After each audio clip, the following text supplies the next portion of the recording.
Call the Township Committee meeting to order. Amy, would you lead us in a salute to the flag, please? I pledge allegiance to the flag of the United States of America and to the republic for which it stands, one nation, under God, indivisible, with liberty and justice for all.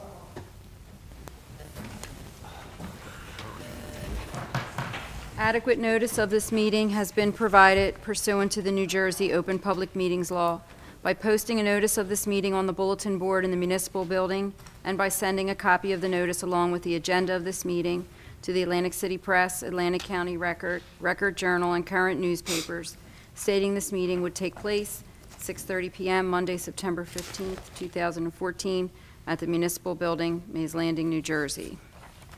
Mrs. Dix. Here. Ms. Gatto. Here. Mr. Gishard. Present. Mrs. Link. Here. Mayor Silva. Here. Thank you. We take a moment of silence for private reflection.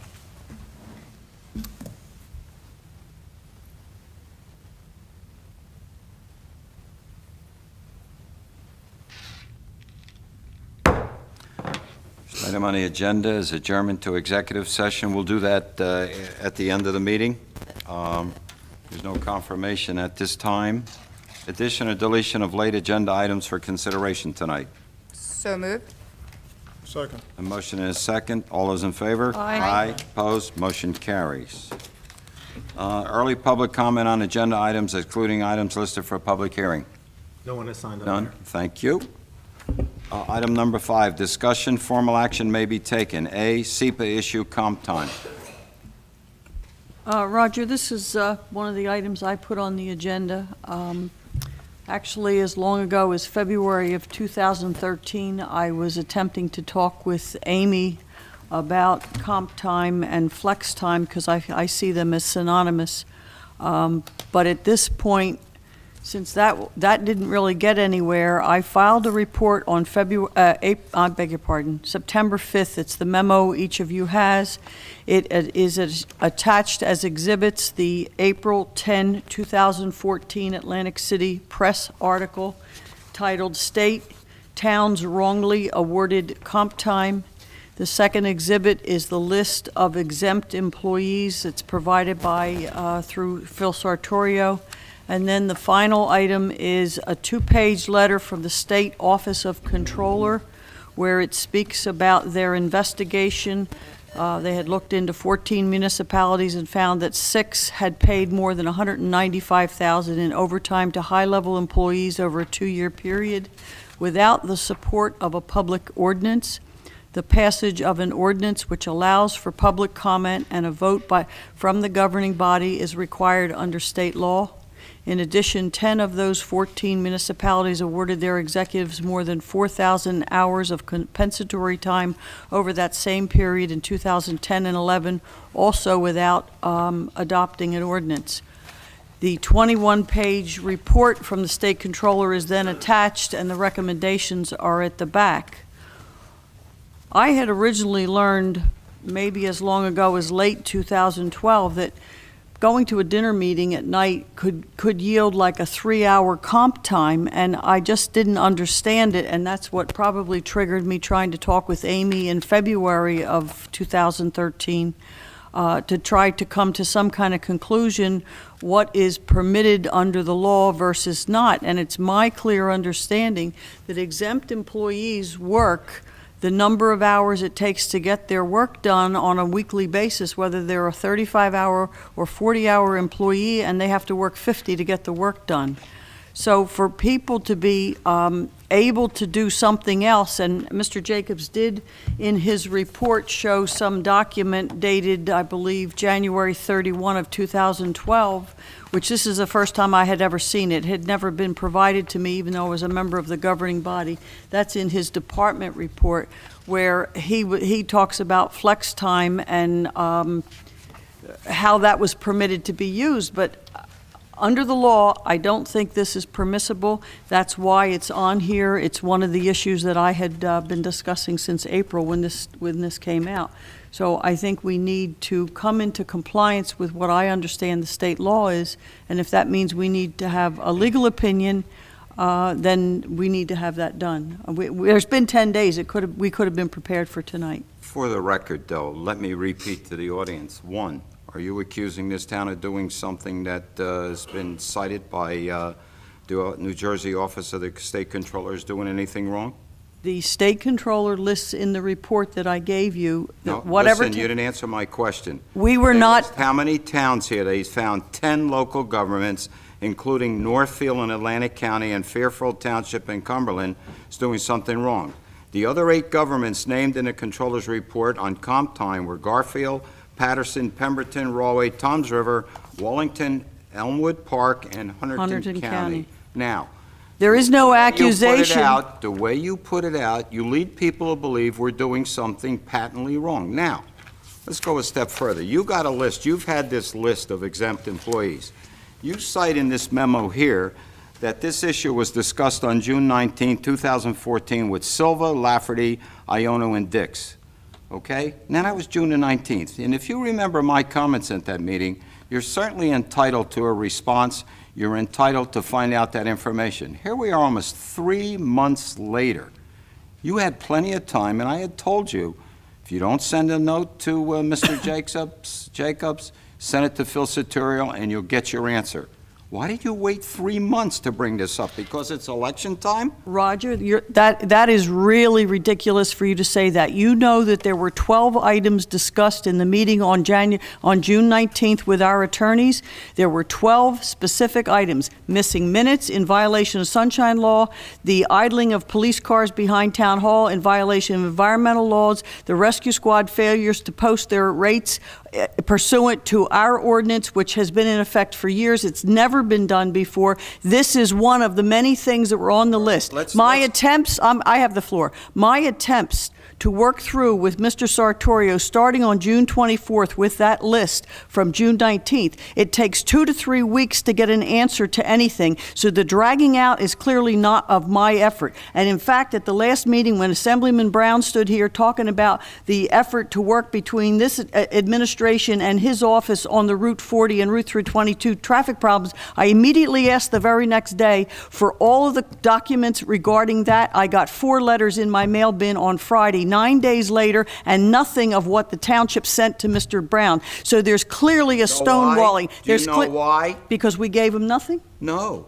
because he called me and it says, could you please tell me why everybody's calling the state? Can't we just deal through the administrator like he had asked at the meeting here?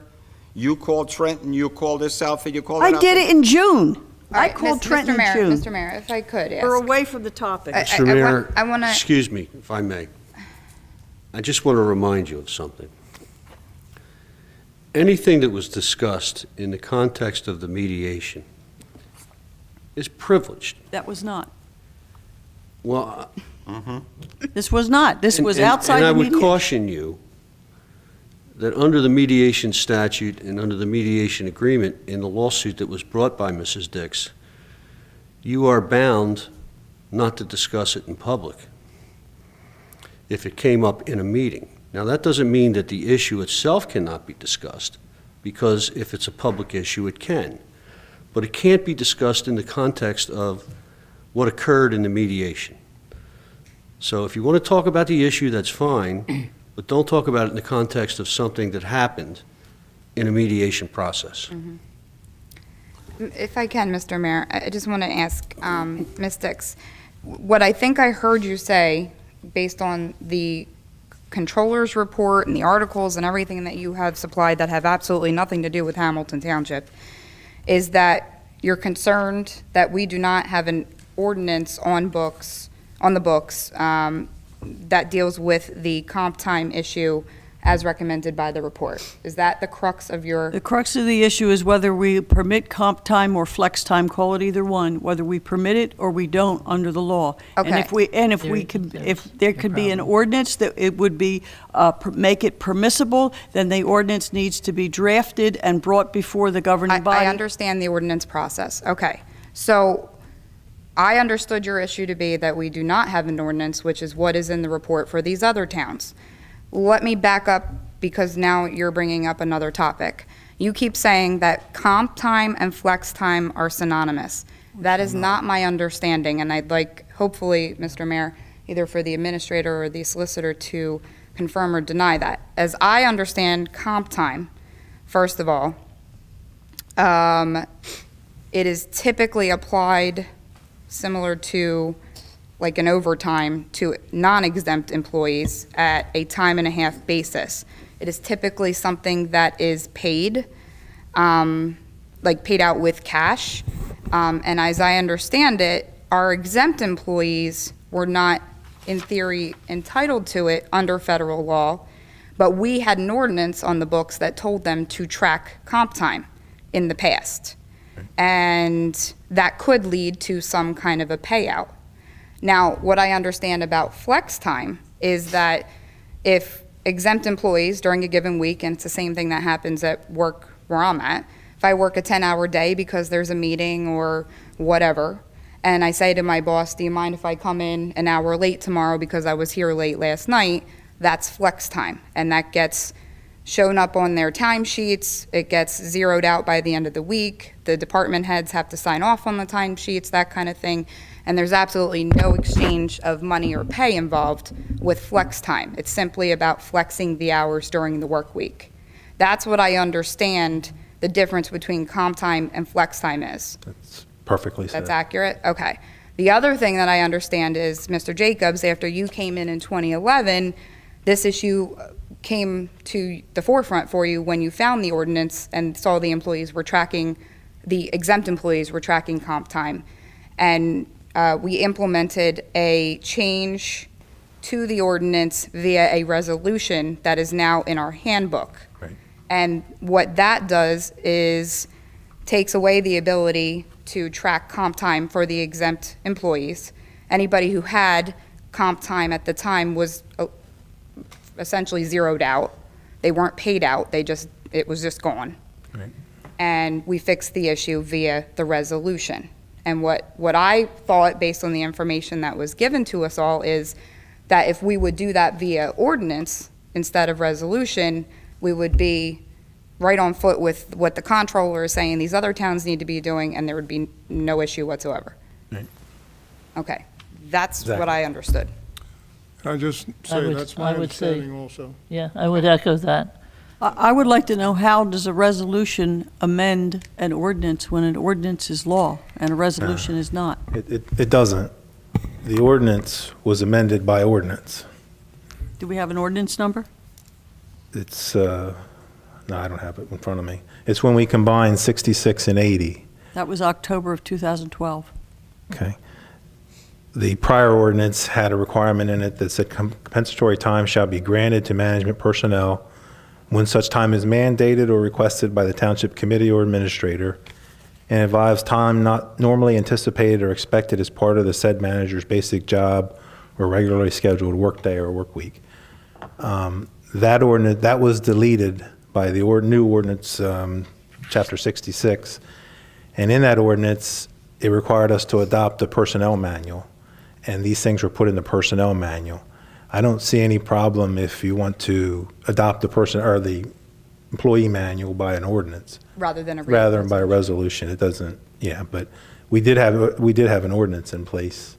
So it was always done right. But I don't see flex time and compensatory time as the same thing. I see exactly as Committeewoman Gatto explained it. That is also my understanding. And from what's been done here, there's nothing that has occurred in this township that violates anything that I see. The problem that we had with the definition of people claiming comp time in the past, that was corrected. It's not a problem anymore, and we are in full compliance as far as I can see. Nobody has been paid any excessive any money. What was in this article does not apply to this township.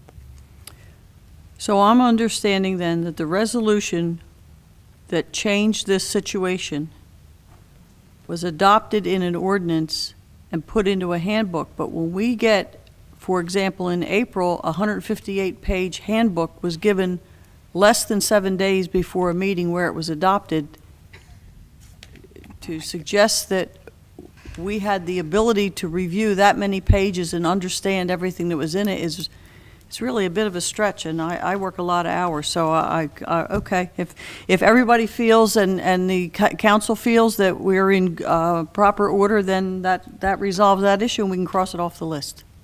I don't remember an objection to resolving or to reviewing the employee manual at the time. Nobody mentioned that they needed more time. But this is really your issue, so it's really a question of, do you feel the issue is resolved, or do you need an ordinance? If Mr. Sandman is saying we don't need to do an ordinance to say, understanding that what happened in 2011 and 12, this is now 2014. Oh, I remember fondly what happened in 11. I'm talking about comp time, Amy. I understand now. Whether this report from the controller's office says that we're still in okay order for the way we're doing things, then I didn't look in a personnel manual for complying with the law.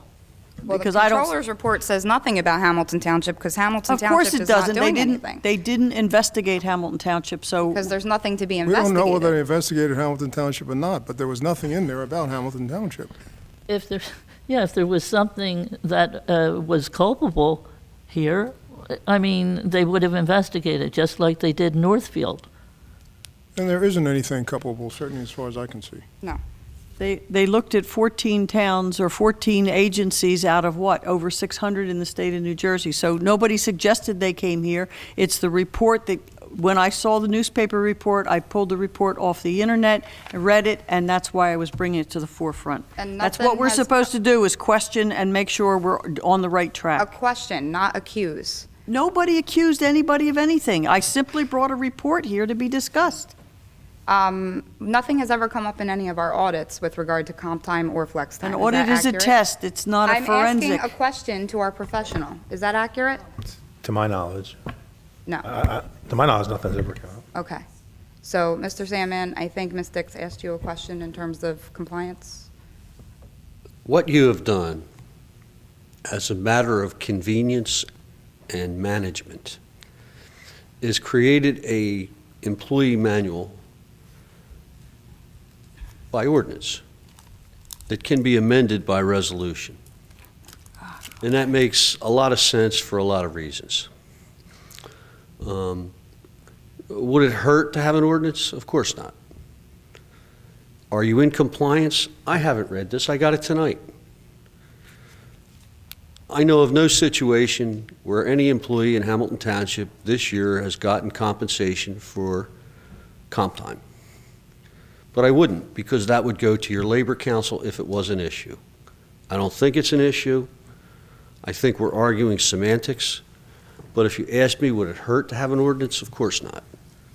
Because the procedure that you put in place is to create the policy by an ordinance and allow it to be amended by a resolution out of sake of ease and out of sake of good management and fast management. Now, would it hurt to have an ordinance? Of course not. If you want, I'll draft an ordinance, and it will have exactly the same effect as what you have right now. I have a question on that, though. The reason we're doing it the way we are is because the ordinance is a lengthy process. We have an ordinance now, but we allow that to be amended by a resolution. If you create another ordinance, would we still have that flexibility? Well, I can only tell you, Rodney, that I was handed this tonight, and it talks about towns, not our town, but it talks about a process, and I'd like to analyze it before I make a statement about it, but I can't see the harm in. Yeah, In well, doing I really wasn't asking a statement about that. I was saying that the reason, my understanding is the reason that we operate the way we do, where we have an ordinance that we amend through resolution, gives us the flexibility of making changes as they are needed without having to go through the whole ordinance process. You can do it in one night, in one meeting. We can create another ordinance? No, no. and- You can, under the policy which you've That's created. right, with a resolution. With the resolution. Right. By ordinance, you adopt the handbook. The handbook can be amended by resolution. It's just flat-out good business. But it's not fair to ask me about this right now. Yeah. But if you're asking me to give you an answer, an ordinance can't hurt. Okay? Mr. Mayor, I see no reason for any further action unless the solicitor at some point comes back and says so. So I would End the make a motion discussion. that we move on. Thank you. Okay. Okay, Do we need, Do you need a motion, or can we just go? You don't need just a move motion. right on. okay. Item number 6, introduction of ordinances. A, 1775, 2014, an ordinance amending Chapter 301, Vehicles and Traffic, Article 16, mid-block crosswalks, to include new crosswalk traversing 13th Street and connecting Town Hall with the newly constructed auxiliary municipal parking lot located at Block 758, Lots 2 and 4. My- So I would Go ahead. to introduce this ordinance, which has to do with the crosswalk establishment for the parking lot across the street. I'll second. The Second. motion is second. Any questions or comments to the motion? The public hearing will be, Public hearing will be Monday, October 6th, Can we- 2014. Can we get a roll call on that introduction, Rita? Mrs. Dix? Yes. Ms. Gatto? yes. Mr. Gishard? Yes. Mrs. Link? Yes, Mayor Bless Silva? you. Yes, and God bless you. All ayes and adopted. You too. 6B, 1776, 2014, an ordinance authorizing contiguous owner land sale, B1 344, Lot 26. So moved. second. Motion is second. Any questions or comments to that? Rita? Mrs. Dix? Yes. Ms. Gatto? Yes. Mr. Gishard? Yes. Mrs. Link? Yes, Mayor Silva? Yes. All ayes and adopted. Public hearing Monday, October 6th. Thank you. 7, approve, deny contracts and change orders. A, change order number 1, final for FY 2013 NJDOT Municipal Aid Project, reconstruction of Malaga Road, Section 3, as recommended by our township engineer, net decrease of $10,882.86. We'll move anything that's a decrease. second. The motion is second. Any questions or comments? Rita? Mrs. Dix? Yes. Ms. Gatto? Yes. Mr. Gishard? Yes. Mrs. Link? Yes, Mayor Silva? Yes. All ayes and adopted. Thank you. B, authorize the award of Atlantic County cooperative bid for rock salt for the year 2014-15 to Mid-Atlantic Salt LLC, Narrabeth, PA, in the amount of $63.90 per ton. So move. Second. second. Have a motion is second. Any questions or comments? I understand this is so we get the cheapest rate. It's, through cooperative purchase. Through the co-op, right? Yes. Okay. Rita?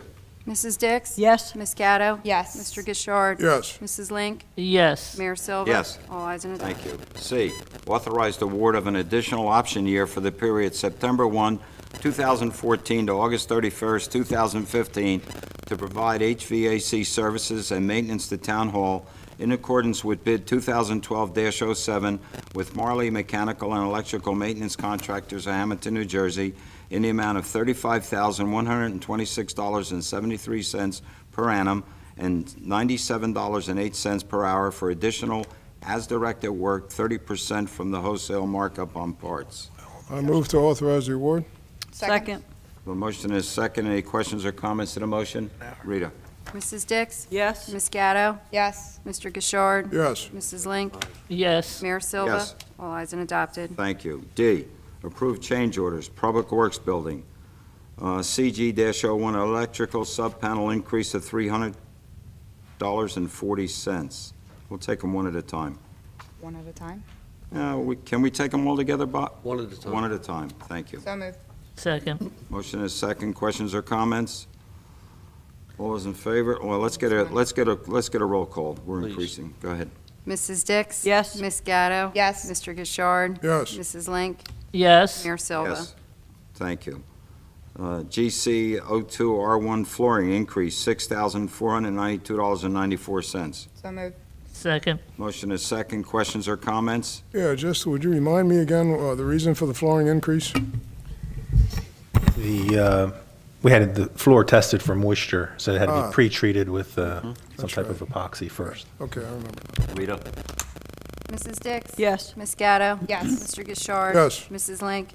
Yes, Mayor Silva? Yes. All ayes and adopted. Thank you. GC-04 hot water heater increase, $2,552.09. So moved. Second. Motion is second. Questions or comments? Rita? Mrs. Dix? Yes. Ms. Gatto? Yes. Mr. Gishard? Yes. Mrs. Link? yes, Mayor Silva? Yes. All ayes and adopted. Thank you. 4, deny deny change order GC03 siding exterior, $15,293.68 Public Works Building. Before we vote on that, why are we denying it? Because we're going 'Cause I- to paint instead. We're going to paint Just it? want to paint it instead. I don't think it'd be a good investment. Okay, Yeah, it wasn't even supposed to be a change order. okay, thank you. Rita? I didn't Well, I'll hear a make the motion. Made the motion, I'm sorry. Second. Motion is second. Questions or comments? Sorry, Rita? Mrs. Dix? Yes. Ms. Gatto? Yes. Mr. Gishard? Yes. Mrs. Link? Yes, Mayor Silva? Yes, All ayes and thank adopted. you. Consent agenda. I'll make a motion for 8A with the addition through K, Could we pull B out, please? minus B. B. Have a motion, do we have a second? Second. Have a motion is second. Questions or comments? All those in favor? Aye. Aye. aye, Opposed? Motion carries. B, go ahead, Aileen. It says authorize submitting a certificate regarding volunteer rescue squads. We are not a volunteer rescue squad, and so that was the reason for the question. We're an incorporated situation, even though the vehicles are owned by the taxpayers. Bob's looking at it. Where does it say I don't see where it volunteer says here? Right here, synopsis of requested item. Volunteer Rescue Squad must submit, it doesn't say who submitted this. Volunteer Rescue Squad must submit a certification from the governing body of political subdivision in which the squad is located, certifying that the squad provides basic life support services to the municipality and its ambulance equipment are qualified to perform emergency medical services as prescribed under state law, and they list a couple citations. The hang-up here is the word volunteer. Do you have 8B, Bob, or not? I think it's semantics. Yeah. I think it's a word that has no legal context in which you have it in your synopsis here. We all know what we're talking about. We're talking about the rescue squad. So whether it's volunteer or not, it's just a descriptive word and has no legal import, in my opinion. Well, I think they have MG tags on them, and this looks like they need to go to some other kind of a license plate situation. They've changed it for many. You could remove the word volunteer and just put rescue squad in. I don't think, I don't see where there is the word volunteer in the agenda item. It's just in our synopsis. That's what I'm reading, is your synopsis. yeah, Right. exactly, that's why I was questioning it. But it's not it's not in the actual item where we I would see- motion or You're vote right. on. I had It's seen not a that. I still certification. was questioning it. Okay, so we have number B. So I we make the feel it's all motion. right then, Bob? I do. I Okay, moved thanks. to authorize. second, A motion is second. Any questions or comments? All those in favor? Aye. Aye. Opposed? Motion carries. Okay. B, approvals. Approval of minutes, September the 2nd, 2014, regular meeting. Roger, I have a few questions. They're not really questions, they're more typical typos that I would normally work out with Mrs. Anderson. She's not here. Do you want to approve them, subject to her making the changes, like spelling the word ARE with a double A? Such as, I gave this all to Rita earlier this morning. Ask doesn't have an A on it. I guess maybe the A got on the wrong page. Why don't we just table it until the, That's fine with me. Fine. Rita, then you'll just give that to Mrs. Anderson? Okay, All then those in favor of tabling? tabling, thank you, yes. I made a motion to table. second, Okay, motion second. All those in favor? Aye. Aye. Motion carries. Payroll and bills. Bill listing $1,981,991.50. So moved. I'll second it. Rita, can we have a roll call, please? Sure. Mrs. Dix? Yes? Ms. Gatto? Yes. Mr. Gishard? Yes. Mrs. Link? yes, Mayor Silva? Yes. All ayes and adopted. Thank you. 10, personnel. Resolution to amend employee handbook regarding accumulated vacation leave. So moved, and I appreciate the resolution that you did. Second. Motion is second. Any questions or comments to that? Rita? Mrs. Dix? Yes. Ms. Gatto? Yes. Mr. Gishard? Yes. Mrs. Link? yes, Mayor Silva? Yes. Thank you. B, resolution to hire Christine Wilson, part-time temporary violations clerk, not to exceed the temporary vacancy at a salary of $14.41 per hour, start date to be determined. So moved. Second. Second. The motion is second. Questions or comments to the motion? Roll call, please. Mrs. Dix? Yes. Ms. Gatto? Yes. Mr. Gishard? Yes. Mrs. Link? Yes. Mayor Silva? Yes, All ayes and thank you. adopted. We're really working you out, huh, Rita? Yep. See that? Reports, Mr. Administrator. Nothing to add to my written report. Thank you. Mr. Solicitor. Pleased to announce I have nothing to report. Thank you. I have a question. And that's a good thing, by the way. When your lawyer says he has nothing to report, that's a very good thing. Bob, when are we going to know something about these 3 subdivisions? The first one being Thelma Avenue with the unpaved road and the basin issues? Well, Thelma Avenue is a problem, and that's something that shouldn't be discussed here. Okay? When could we add it to the executive session? We could. It requires some work with Bob and I.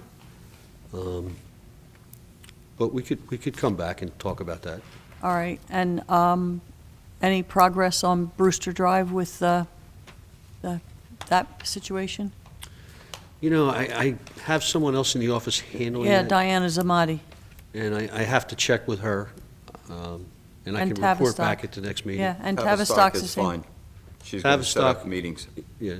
You didn't get a copy of the letter? No, we were, Did you get a copy of the letter? It was dated, I just talked to her today, thanking her. That's the best news I heard in a long time. It's dated September, hold on. They said on the September the 2nd letter that they were hoping to have a response from the surety companies during the week of September the 8th. Well, I did see- ironically, we did get a copy of the letter. And what they're trying to do now is the bonding company, may I at this point, I You just may. want to talk. The bonding companies have agreed to sit down and discuss certain resolutions according to the report that their engineer had submitted. so we don't know how soon we're going to sit down Well, and... she felt at this point, it's, right now, she probably can't get the meeting before the beginning of October, but she's waiting to see their availability, and she'll let all of us know, and we'll get, Well, my concern in each and every case is because the township doesn't own the streets. Those people have lived there a long time, and I think when the leaves are falling off the trees in August, and we're talking about buying rock salt in September, and it's 46 degrees, I have fears for what kind of a winter we're going to have. And these properties on private streets, we're not supposed to be plowing them. If we have a lot of snowfall, and that's my concern, is whether we're going to have anything done before the winter sets in regarding like paving in Tavistock. That's the most extensive street. The other 2 are kind of cul-de-sacs at this point. well, keep in mind, Aileen, that the committee has risen to the occasion on at least 3 times that I've been participant in, and Amy, we did it with Horizons, we've done it with Tavistock, and we've done it with Foxmoor. And obviously, if it wasn't for the actions of committee at the time, and committee as a whole, no one individual, voted to pull the bonds. We got them to the table. And Glen Eyre. And the fact, and legal, Yeah. and the fact that we're getting them to the table, I hear your concerns, but I think there's going to be resolution. Whether it gets paved this year or not, I can't say. I don't think it'll happen. Yeah, because I think I don't time's think so, short. because even if you got together in the next week, it wouldn't happen. They still have to go out, they have to do a lot of work, and the engineer will tell you that. So I think at this point, I mean, we have real concerns, but as I was telling someone earlier, think about the bonding companies that went under and there was no money. Yeah, that's And- why this is on yeah, my and- mind since 2001. Yeah, but realistically, you know, you're caught between a rock and a hard place, and only the solicitor could answer that for us. Because it's in litigation, I'm going to use my words very carefully. You generally do. Thank you. Not according to my kids, by the way. A perfect example is Glen Eyre. And in that situation, and Bob and I have been working together on that for a while, not only do we have the bonding company, the original bonding company, in the case, offering serious money to finish the project, and not only aren't we paying attorney's fees, because the bank is paying the attorney's fees, where you would normally have paid me $20,000 or $30,000 to do this, but we also have a letter of credit from the bank, which is a second bond for that project. It is a win-win situation. Tavistock, we put the bonding company on notice, we got their attention, they were a little slow, and things are going to happen there. Brewster Drive we'll have to address, and Thelma, I've got to sit down with Bob and go through that. What- But all of them are not on the back burners, but there's not a lot we can do given the level or percentage of development in some of them. I can give you a small update on the Thelma Avenue development, and stop me if I go too far. I spoke to the developer last week, and they're making plans to go in and start to do some work in the basin, do some concrete repairs, and hopefully finish pave the roadway. Is that Syracuse? No, Syracuse, I Is don't out. think, yeah, it's the actual developer. Okay. Syracuse was the builder, the project approval was done by, Right, there were two separate There's approvals, there other were two people. separate developers, but I think one has stepped into the shoes of the original developer. So we're working with him, and hopefully I'll have some news maybe at the next it meeting. was a very complicated approval because they had two different locations that was one project approval, one on Thelma and one on Danielle. Well, they're also separate bonds, too. Yeah, but that's what was so complicated But with how they did it. It's further complicated by the fact that there was an original 2001 approval for one side of Thelma Avenue. Yes. And then a much later approval for the other side of Thelma Avenue, Yes. so. Hey, Bob, just going back to Brewster, what we were waiting for from Diana was an answer to a question of, does the planning board have to waive site plan approvals, or can we come straight to township committee to approve those things be waived? It was things like the trees along the side of the road. Yeah, I think the only thing that may be an issue would be the landscaping. And I Right. don't know if you went by lately, but I think the electric company has pulled that one pole. Right, exactly. So it was just the landscaping stuff that we just had the question about planning board or us. We were hoping it could just be us and we could just approve and move on.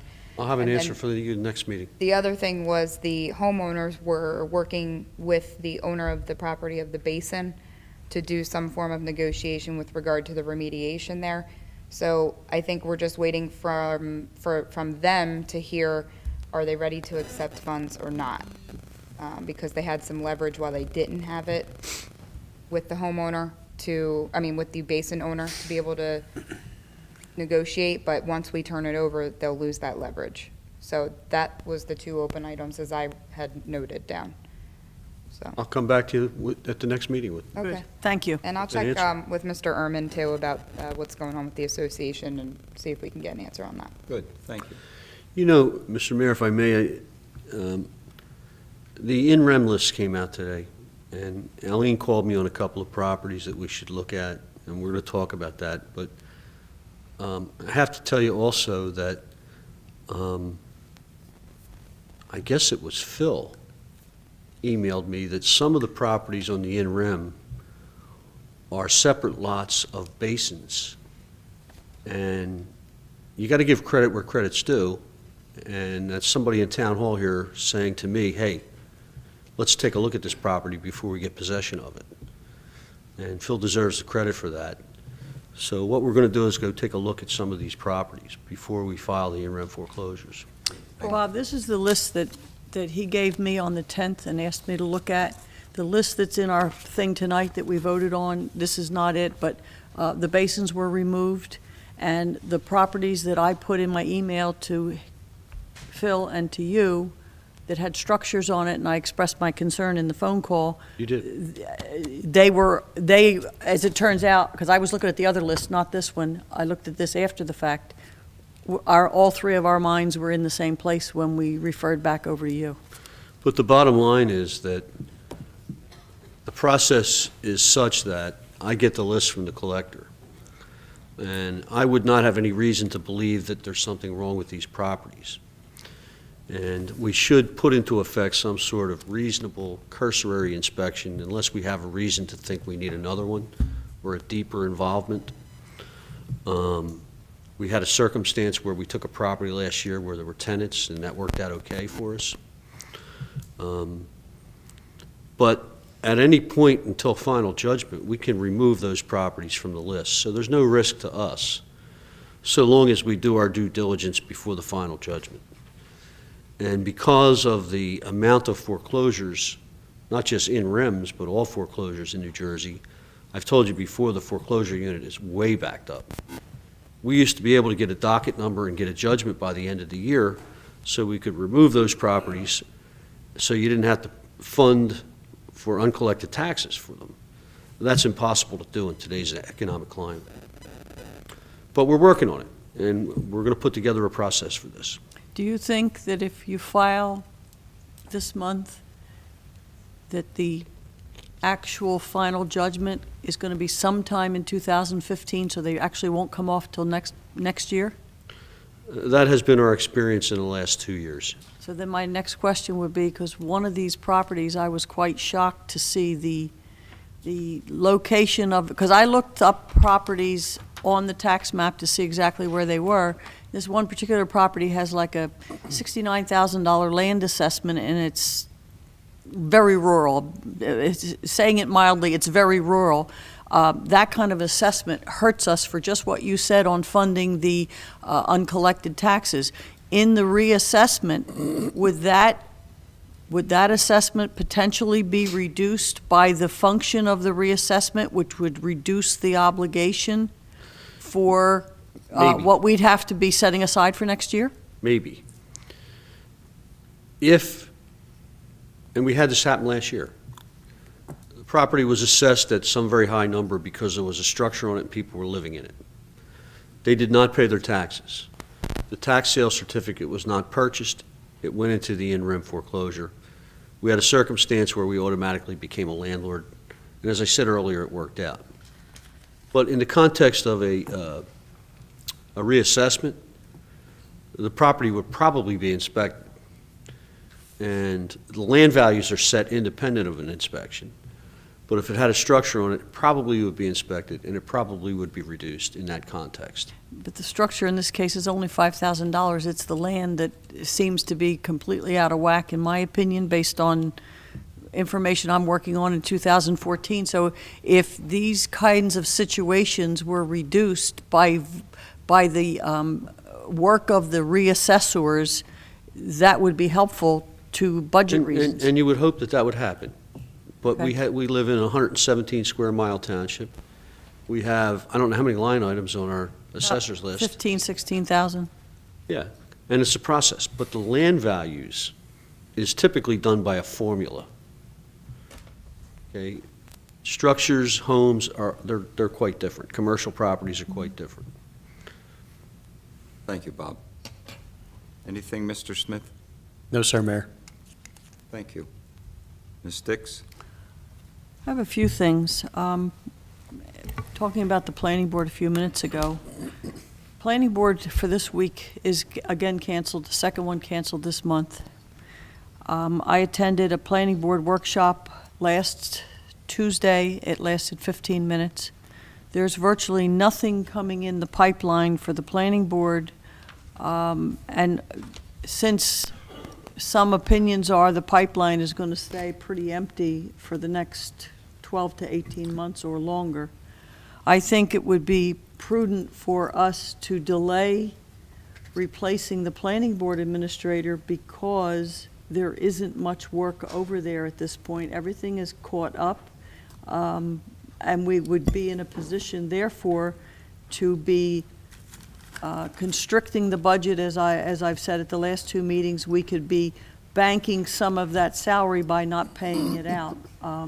And then if we see a pickup after the first of the year, we could be looking then at potentially hiring. But right now, with 4 months of unpaid wages and 4 months of unpaid health insurance, 10% payroll tax, my guess is we're looking at saving something in excess of $50,000 or $60,000 just in these 4 months. I think Mr. Jacobs already is looking at that with Mr. Sitorio, and they'll come back with their recommendation, but your comments are well noted.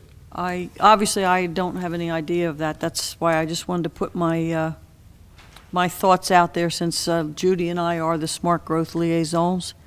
The other topic that was connected to comp time that I had been trying to talk to Amy about was this business of education days or professional days.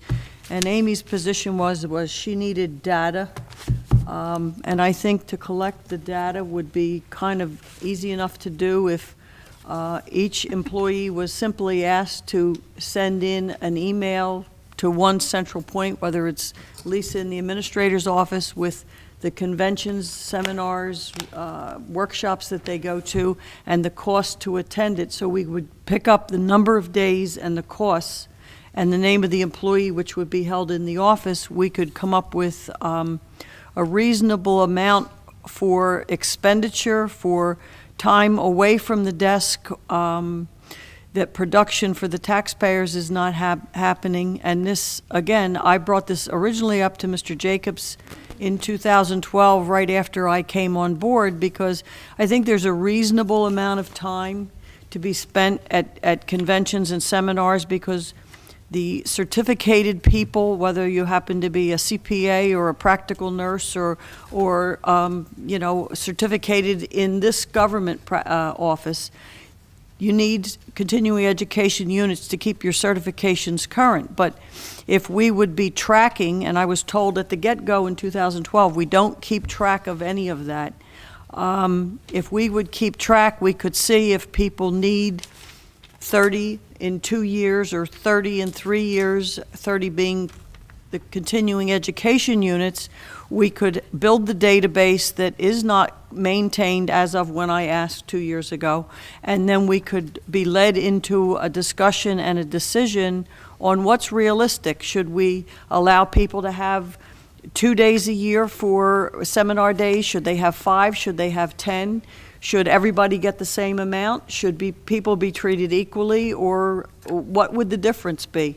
And I think it's a long overdue discussion, and as I said, Amy, I have it right here. In February, we exchanged emails regarding the number of professional days and flex time taken by staff, and that is referring to an email in February of 2013. So I would like to see this on the next agenda with, that's 3 weeks. I don't think it'll take more than a week for each employee to simply answer a simple questionnaire of how many seminars do you go to, what's the name and what's the cost, and let it be compiled onto a spreadsheet and come back to us. Aileen, Yes? the more training our employees get, the more beneficial they are to doing their job here. They understand what they have to take. It might have been a different story when you heard Amy say earlier, I remember well what happened in 2011. She does remember well, because we went through a very difficult time. We had 177 employees. Maybe it made a big difference then when you had so many people. We're down to a lot less now.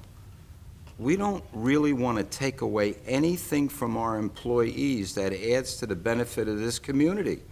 I don't understand why you continually go at the employees. You're worried about their vacation days. You're worried about their comp time. You're worried about their flex time. You're worried about the education.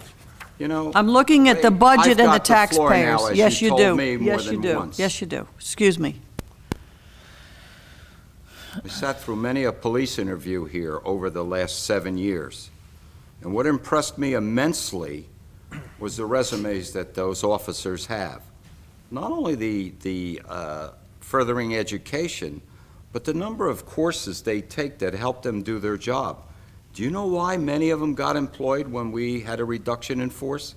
All of them? Because of their resumes. It was a benefit not only to the community, but to them. I think money is well spent getting our employees, and I, for one, am not in favor of taking that away from them. If I might comment also, I think we hire our supervisors and our managers to do a job. And we allow them a certain amount of judgment in doing that job. If they allow employees to take some course in education, it's for the benefit of the township. And I don't think we ought to be in a point where we start dictating minute details to the people we have in charge. What we need to do is hire people that we have confidence in and then let them do their job. So I'm not in favor of getting Roger, too specific.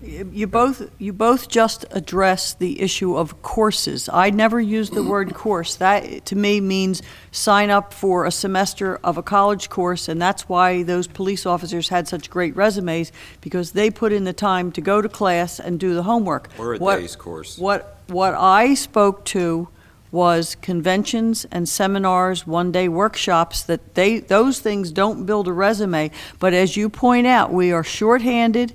That's why less work can get done, because there's less hands to do it. And if there's excess time being taken off to go to these things that may not be all that important and necessary at this given point in time, that's a different conversation. What none of us is sitting here thinking about is what happens at 6 o'clock tomorrow morning. And that's when, 3,000 some people get laid off at Trump Plaza.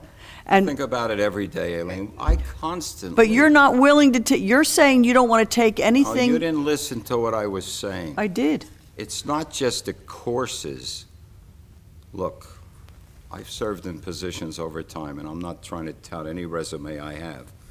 But I always availed myself of as much experience as I could get because it helped me do the job much better. Rodney brought up a good point here. We always try to hire the best here, the best people with the credentials that have the training so that they can hit the ground running when they come here. If it takes continuing education, look, to sit on the planning board, you had to get a certificate, didn't you? No, You didn't get it? you don't have to as the 1 year class 3. Well, I got one. I didn't even sit on the planning board, and I went through that course. You know what? I learned a lot. I learned an awful lot, and it benefits me as an individual because a lot of times you balance it. Look, you talk about something that's happening in Atlantic City, and I understand it well. I think each one of us up here gets phone calls, we get emails, we get letters. I got a letter the other day, I'll share with you, it'll bring tears to your eye, about a young boy and his family that's being laid off. Why should someone that young have to deal with those problems when he has adult parents? Already the kids are worried about it, okay? So there's a lot going on, and there's a lot we should be. Go ahead, Bob, you wanted to say something? Yeah, I mean, in the manual, there is a policy that the township administrator shall determine which township-paid education and/or training courses employees are eligible to attend. Okay, so you already have, in effect, a system of checks and balances because it has to go through the administrator. Correct. And then it goes on to talk about how it happens and what you're supposed to do. So in the policy that you have in effect right now, if an employee wants to go to a particular course, they have to clear it through the township administrator. And he can say yes, he can say no. Presumably that employee or department head or whatever it is would have to prove the value of what this particular course is. I know in my profession I have to take 12 hours a year continuing legal education just to practice law.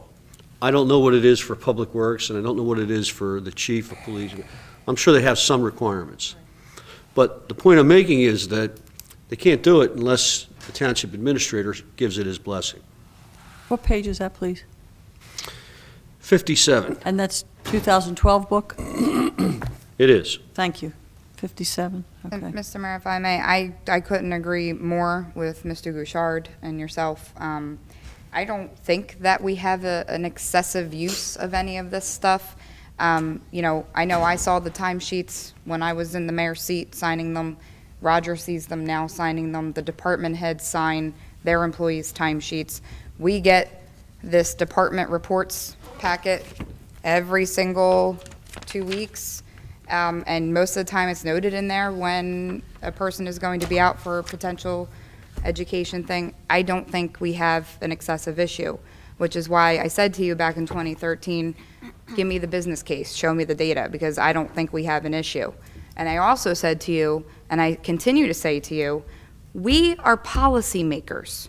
If you want to see a change, bring a policy to the table, bring an ordinance to the table, make a recommendation. Don't start from the air. That's why I'm If you want to asking have for something data. happen, bring a law to the table and let us read it and discuss it and say, is this something that's needed for us? At this point, I don't think there's any reason for us to have a conversation about this at the next meeting because, again, we get plenty of reports to see what's going on. I don't think there's an excessive use happening, and therefore I have nothing else to add to that conversation. I also, as I said before, don't see us micromanaging the administrator or his department heads. Exactly. That's not our job. Our job is to set policy, and I have no reason to believe that people have been abusing these the training and conventions and the rest. I expect the administrator to watch that, and if I have any questions, I'll certainly go to him to check it out. Anything else, Eileen? No, my point was just what Amy said. In order to draft a policy, you have to have a reason to do it, and the way you would get the reason would be to review the data that would lead to the policy. But it's like, which comes first? I mean, at the last meeting, I come in with a proposed policy, and I was told I should have brought the data. Now, this month, this meeting, I come and I'm trying to get the data on the table so we could draft a policy, and now that's wrong. So I think I hear what the message is. We'll leave it at that. There is a policy. There is a policy. Anything else, Eileen? No, thanks. Thank you. Rodney? In keeping the meeting short, and just a quick comment on the 9/11 ceremony. I don't know how many of you attended it, but it was really done very well. I think you may recall, some of you may recall last year, Reverend Ash, who's been sort of the director and producer of these things, that was supposed to be the last 9/11 ceremony, but so many people attended it and appreciated it that he decided to extend, and we had it again this time, and it was very fine. We had the participation of the fire department and the township folks and the veterans folks and the scouts and all of the committee people were there. It was a very fine ceremony, and I appreciate the support of all of you here that helped that. Yeah, you guys did a great job. Thank you. Judy?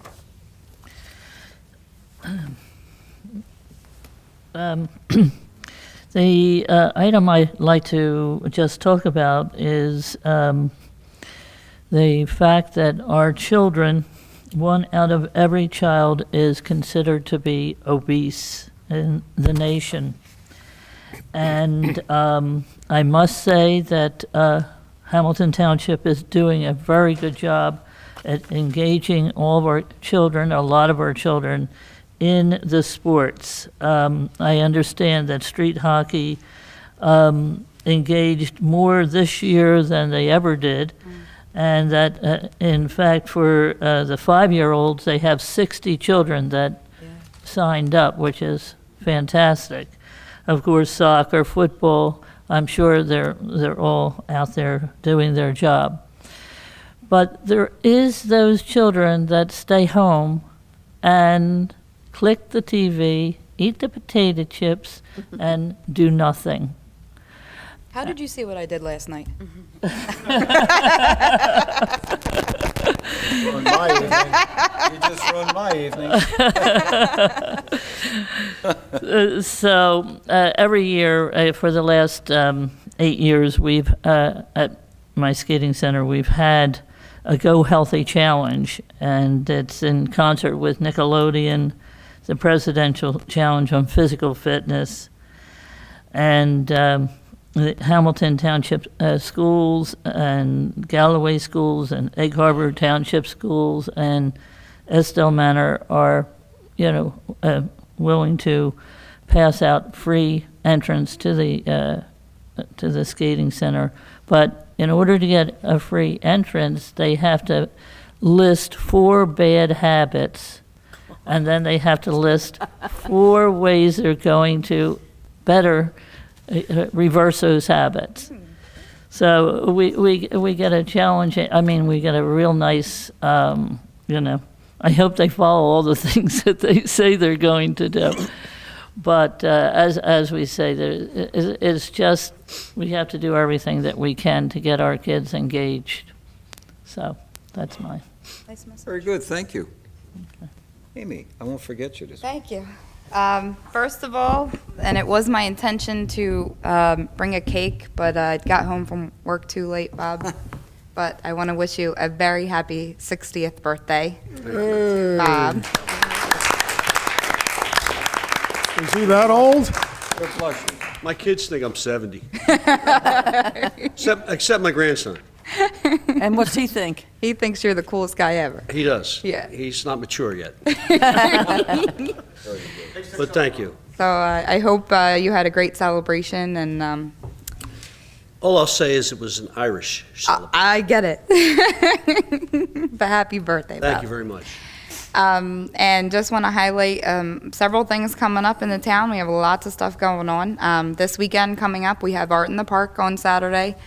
The following weekend, 27th, 28th, we have the Wine Festival in Lenape Park. And October 30th, we have the 60th anniversary of the Halloween Parade. So I know I've been saying it since summer, and nobody really cared about making Halloween floats in the summer, but now's the time to start making your Halloween float and entering into the parade. There's tons of categories this year for different prizes and things like that, and we just would love to see as many families and groups and whatever that wants to be a part of it, be a part of the parade. And we continue to meet on it every couple of weeks as we're getting closer now to make sure it's going to be pretty awesome. The police department has challenged the committee to the ALS Ice Bucket Challenge, so we are trying to set a date and time to do that for those of us that are going to accept the challenge. So we'll stay tuned for that one. And that's about it, Mr. Mayor. Thank you. Thank you very much. Thank you.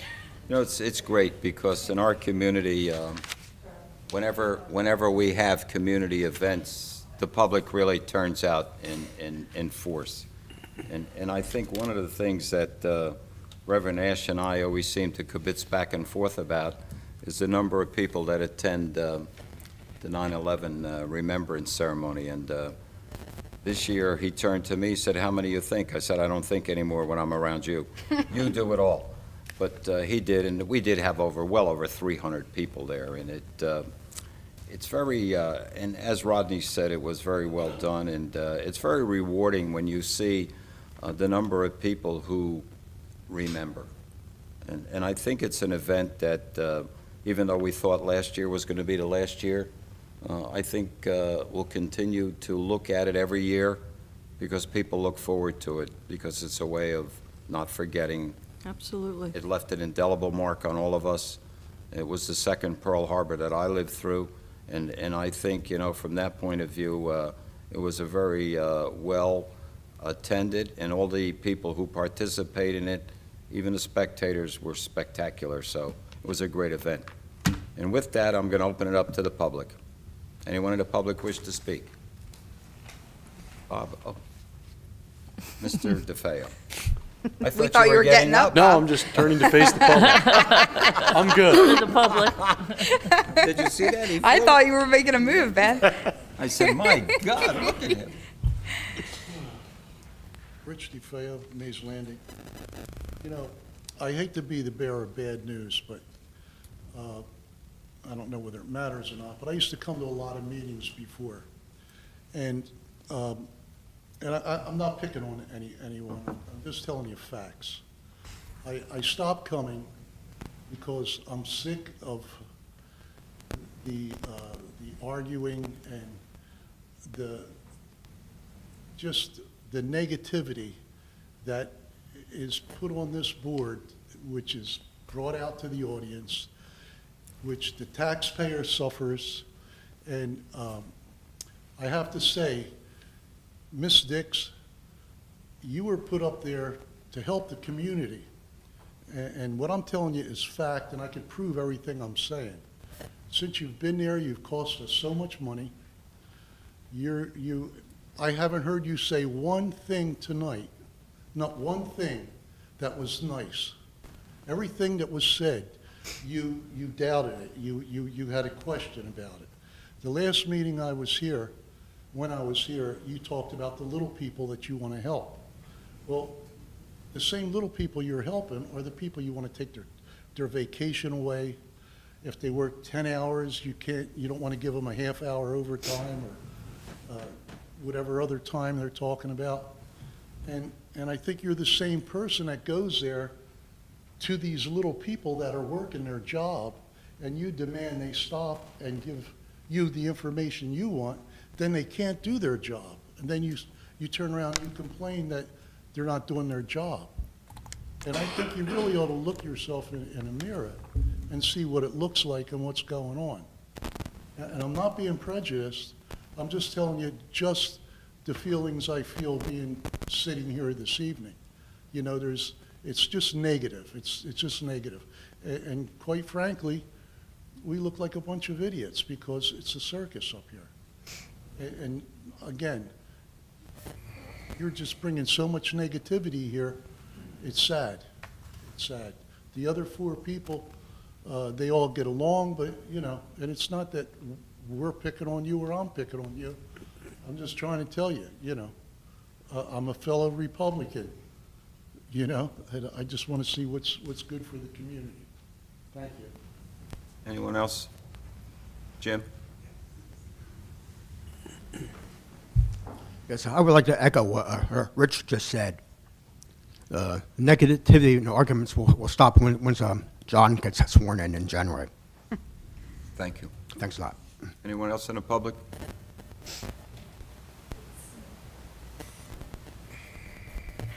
I just have to give my opinion. Could you identify yourself, please? Pardon me? Oh, I'm sorry. My name is Sandra Nelson. I live here in Mays Landing. And the atmosphere here is absolutely toxic. You can't be here more than 15 minutes before you notice that. And I don't know what the problem is. You can't blame it on Mrs. Dix.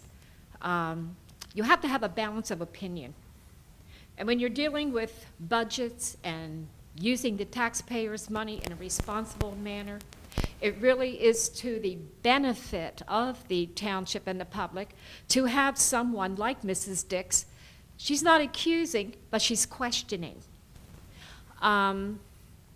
There's always room for a different opinion.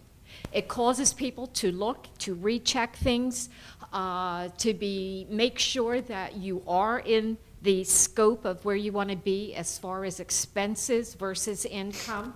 And I think that she is a valuable asset, not only to your committee, but to the public of Hamilton Township because of that. Now, a couple of times she brought up something she was accused of accusing. There was no accusation in what she brought up, but it was perceived to be an accusation that you were doing something illegal. But I listened very closely. That's not what she said at all. And I just wish that you could all just kind of not be so defensive and trying to ward off attacks, because it's not really that way. It's being perceived that way. Try to get along a little better and try to see the other side of the picture. Try to see the value that she's bringing. In Washington, D.C., I wish I had 100 Mrs. Dixes in Washington, D.C. We probably wouldn't be billions of dollars in debt by now. And It's not too late. You could still put her there. she would probably be, I said I would put her there, believe me. And I think you do have 100 or more in the But Congress. I just want to ask you, you know, try to get along, all of you, with each other better. You know, don't be so defensive, because, you know, we come in here, and like I say, you're not in here 10 minutes and you feel the toxic. Can I ask you a question, Yes. please?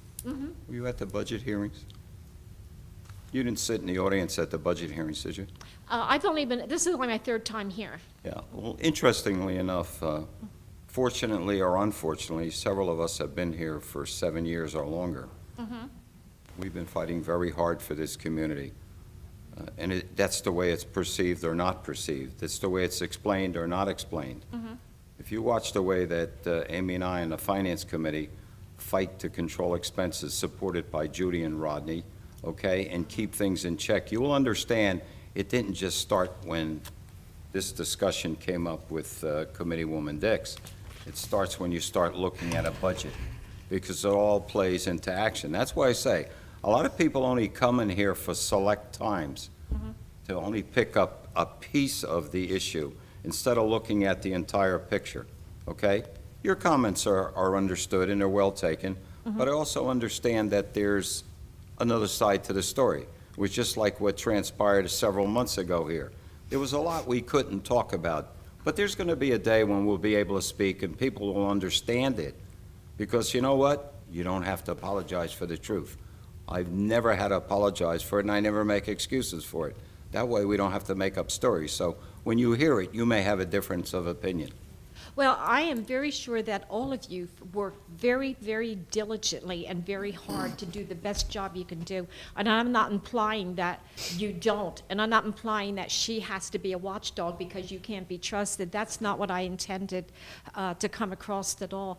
All I meant to say was I feel she's a valuable part of the process, and other people feel the toxicity, the tension in here also when we come in.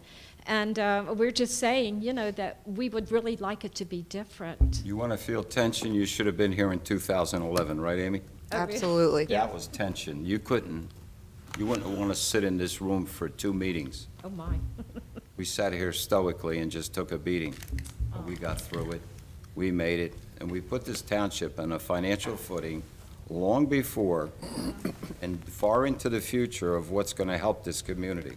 So that's all I'm saying to you. But I appreciate your comments. Thank They're you, well and I taken. appreciate Thank you you. listening to me. Anyone else? Peg?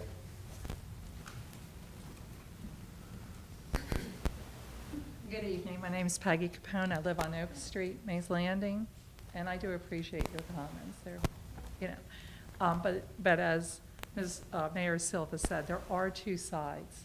Really, there are. I've been around here for a long time, and Mr. Jacobs, when you came in as business administrator, I expect a lot out of people, and you stepped up to it. You came into a position where the previous business administrator was actually allowing, we were taking loans out to pay the electricity.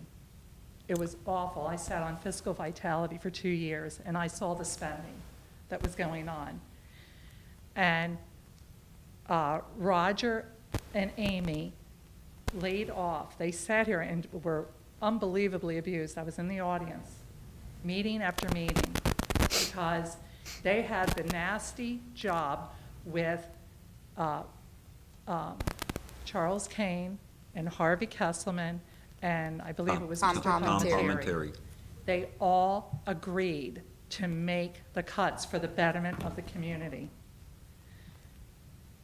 And people were attacked outside these doors for making statements. So it's Mr. Jacobs, I don't even know what you were, what might have occurred in your life during that time. I know what occurred in other people's lives. He has been very judicious in his spending because he saw what the gaps in the spending that were occurring in this municipality. And for 2 years, with the support of the committee, and you have done it, Judy, Rodney, along with Roger and Amy, you made it happen. 2 years, it was a zero tax municipal increase. That's huge. When other government entities were raising taxes, they listened to the community and they made the difficult decisions. And they're not easy to endure that because you're affecting people's lives. But they listened to the community. Their community meant more to them than than a few people. No, I shouldn't say a few people. There were 33 layoffs. But like Rodney was saying, or Roger said, they were qualified people. They got jobs elsewhere because they were qualified. But still, it wasn't an easy job. So, Mr. Jacobs, to go through what you did, and now to have endured since Mrs. Dix has been on the committee, he has a lawsuit now against the municipality because of Mrs. Dix's behavior. And I'm sorry to say that. And possibly the professional development that's being challenged, I heard challenged tonight, maybe that should have been pursued by Mrs. Dix because Mr. Jacobs is suing the municipality and Mrs. Dix because of her behavior towards him. And I don't think a lawyer would take that case unless he had something substantial. So the few pennies that you're looking to save, Aileen, it's hurting us. And I'm upset about that because I know the sacrifices that were made and by the committee up there to get a zero tax increase 2 years in a row. That was huge. So now, I have a question. Does the committee, does the committee vote on travel and expense? Is that like is something that's approved? Okay. School board does. So when you can get all the information. I mean, the budgets provide all the information about travel and expense. It's a very easy thing. And usually when you discuss those things, it's because I believe everybody in the township probably has a contract. It comes up in contract negotiations, doesn't it? No, You know, they don't have expensive contracts. things that we pay for. So I would think that would be a better venue.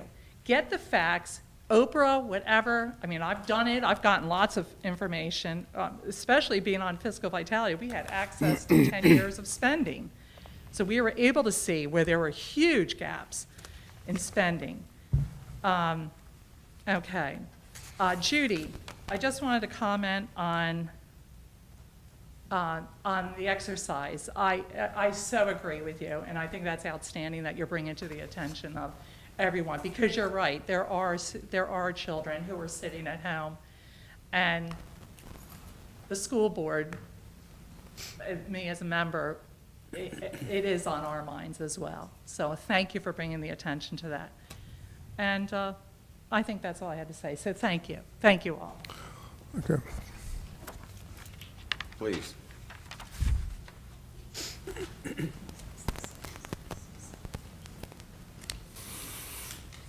Harry Rogers, 1069 Morningside Drive. Pardon the hoarse voice tonight.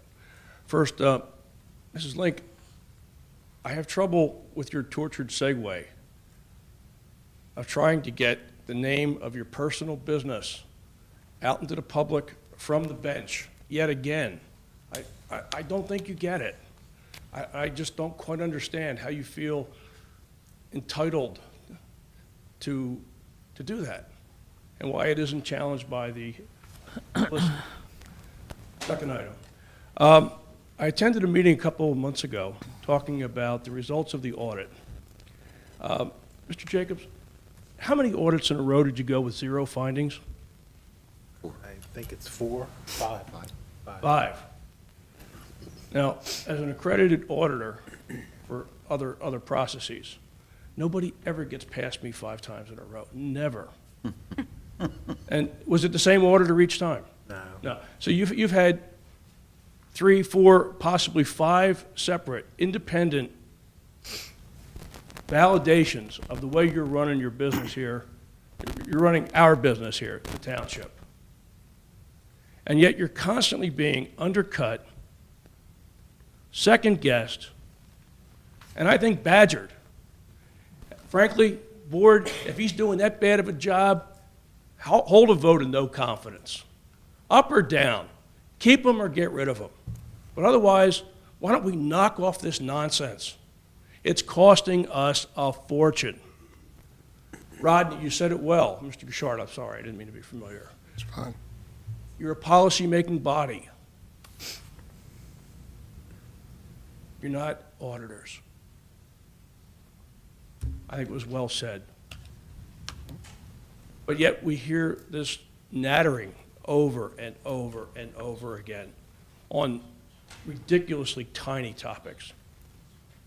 Not does it only waste our time, add to negativity, but it's going to cost us a lot of money. It's going to cost every single one of us a bunch of money. And there's no personal responsibility on your part, Mrs. Dix. It doesn't matter what you cost us. It doesn't, not to you. It doesn't matter, because you keep up with it. And I find it really objectionable. Thank you. Thank you. Anyone else in the audience? I just have a word. I just wanted to comment on Mrs. Nelson's comments, and it is Nelson, right? First of all, I do appreciate hearing from you, as I do certainly everyone in the audience. You have your impressions, and you gave us your impression of what you saw here. And I feel bad about the impression, because if I gave you the impression that I was intolerant to different points of view, that's certainly the wrong impression. And I think that's the wrong impression. I think the rest of the board members feel the same way. But there are ways of pointing things out. There's a right way and there's a wrong way. And so often, when you start pointing things out by showing articles of townships that have abused their finances, that certainly implies, or at least gives the implication that maybe we're in the same situation, and we're absolutely not. It's the little things that are said that are negative, or at least give the appearance of being negative. And if you see a reaction, perhaps that's what you're seeing the reaction to. Again, I look forward to debate. I look forward to hearing differences of opinion. But there's a way to do it, and there's a way to do it without accusing your management staff and your staff. And sometimes that's maybe the source of what you see here. Thank you. Well said. Anyone else? Move to close the public portion. Second. I have a second. Questions or comments? All those in favor? Aye. Opposed? Aye. Move to adjourn to executive, which will include the reservation of rights and accept JIF reimbursement for Dick's litigation, plus, I believe, Thelma Avenue. No. I thought you said we could add it No, we to didn't put tonight. that on tonight. Next meeting. Next meeting, okay. Do you have to read something? Read it, please. Yes, sir. Be it resolved by the Township Committee of the Township of Hamilton that this meeting be adjourned to an executive session to discuss the following matter, which is exempt from public discussion pursuant to the New Jersey Open Public Meetings Law, reservation of rights, and accept JIF reimbursement for Dick's litigation. Be it further resolved that the governing body will reconvene in public session and confirm the results of the executive session if there is a majority consensus for action to be taken on the matter tonight. So moved. Second. I think it appropriate to say that there will be action taken. There will be action taken tonight. We'll adjourn to the cafeteria. From executive session and reporting out. Based on the discussion in the executive session, Mr. Mayor, I'd like to make a motion to vote to enter into a settlement agreement with XL and JIF at the price of $5,000 each that we would be receiving, provided that we make no further claims on the matter. We have a motion on the floor. Second. I have a second. Any questions or comments on the motion? Can we have a voice vote on that? Could I suggest one amendment? Yeah. And that the mayor be authorized to execute any and all documents. And that the mayor be authorized to execute said agreement. Could we get a voice vote on that? Rita? Mrs. Dix? Abstain. Ms. Gatto? Yes. Mr. Gishard? Yes. Mrs. Link? Yes. Mayor Silva? Yes.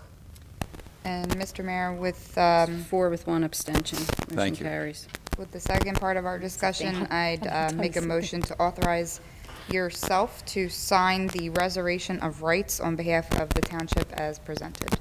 Second. Motion is second. Any questions or comments? Voice roll call, please. Mrs. Dix? Abstain. Ms. Gatto? Yes. Mr. Gishard? Yes. Mrs. Link? Yes. Mayor Silva? Yes. It's 4 yes, 1 abstention. Motion carries. Make a motion to adjourn. Second. Motion is second. Any questions or comments? All those in favor? Aye. Aye. Meeting adjourned.